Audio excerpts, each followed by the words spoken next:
is that in 2013, some physicists actually Guys, you ready? to this idea.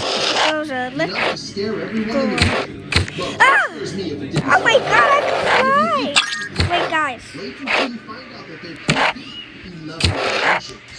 60% off Michael's lowest prices of the season. Art supplies are on sale. All-star beads are on sale.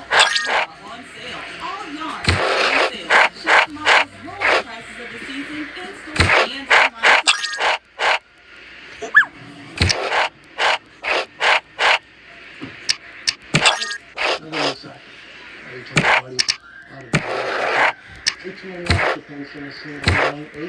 Exotic animals. It's 8 and I found a pickup truck in the kitchen. But I just got it. Back it up, bro. No! No!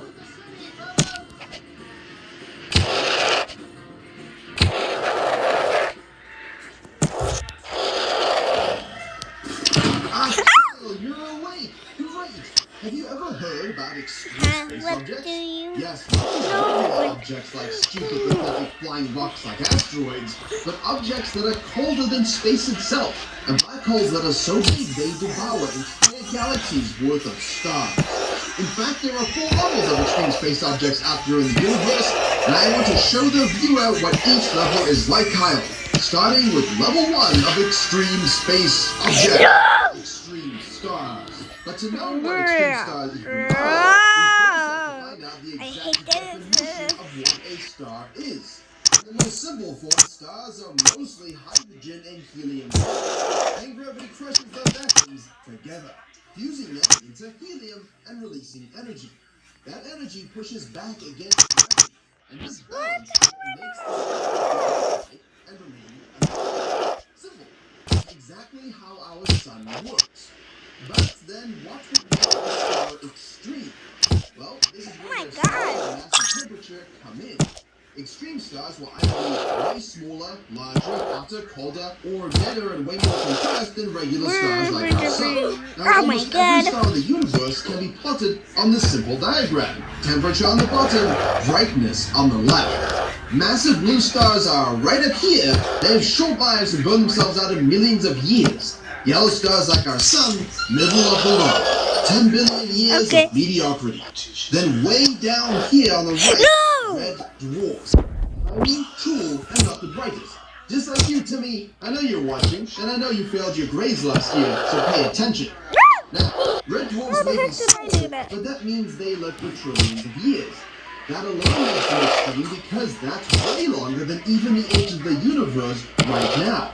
They should be the most boring stars in the universe, except they're not. I hate this. Because being small I hate that we makes just them ran. unstable and violent. They What the fly heck? players hundreds of times stronger than our sun. Enough to fly any planet and lucky to If I get one more, it'll say a real example of a red 22. dwarf is TRAPPIST-1. Compared to our sun, it's only 9% the mass, 12% its radius, and 0.05% of the sun's brightness, and half its temperature. Yes, it's barely bigger than Jupiter, though it's so crazy that it blasts out storms of radiation constantly. And surrounding it are 7 Earth-sized planets packed together tighter than my family packed into a Fiat 500 because Dad lost his company car when he got laid off last year. Yes, all of these planets are literally closer to TRAPPIST-1 than Mercury is to the Sun. What? And astronomers once thought some of those worlds might even be habitable, until we realized that TRAPPIST-1 would literally roast those planets alive with its radiation. Imagine living on Earth, where every few days the sky explodes with star stuff that could strip away your atmosphere. That's TRAPPIST-1, a tiny star that murders entire planets. Basically, hot plasma churned straight from the core to the surface, creating magnetic fields that snap and release monster stellar flares. But what about the extreme stars on the other side of the diagram? Oh, that was Massive pretty easy. blue I don't stars. know why I These are didn't do called that. P-types and can evolve into Wolf-Rayet stars, much like the most massive star ever discovered, R136A1. This is perhaps up to 291 times the mass of our sun. It's also 9 million times brighter than it as well. Surface temperature, 53,000 degrees. Radius, 40 times larger. And its winds, they blow off the equivalent of of No. This thing is literally shedding like a snake. And the best part is that even with all the mass cells, it's still destined for the most violent end in the universe. See, when a massive star runs out of fuel, its core collapses in on itself, triggering a supernova, one of the biggest explosions in the universe. But what makes O-types and Wolf rays interesting? See, Wolf rays have a delicate balance. That's why they are so extreme and so rare. Not only do these stars have to rotate fast enough to shed their outer layers, but they also can't go too fast, otherwise they will lose too much of what's called angular momentum. You know, spin energy. It also has too many metals, which is space language for anything that just isn't What hydrogen. the heck do But in this? order for a hypernova gamma ray burst event to happen with those jets we usually see, they have to originate from within the core. And through the star, they trigger explosive fusion, creating the element nickel Remake me allows us to another. see these events from Earth, and also be 10 times more powerful than a supernova. And that's a spectrum of stars type. On one side, tiny stars, barely glowing What the spheres, heck living was trillions that? of years. Oh my god! Can all die in like 5 million years or 10 million years. Oh. That's right. Stars are so What extreme the they heck? burn through their fuel faster than you go through your plates at a buffet. Yeah, I see how you behave with those places, Kyle.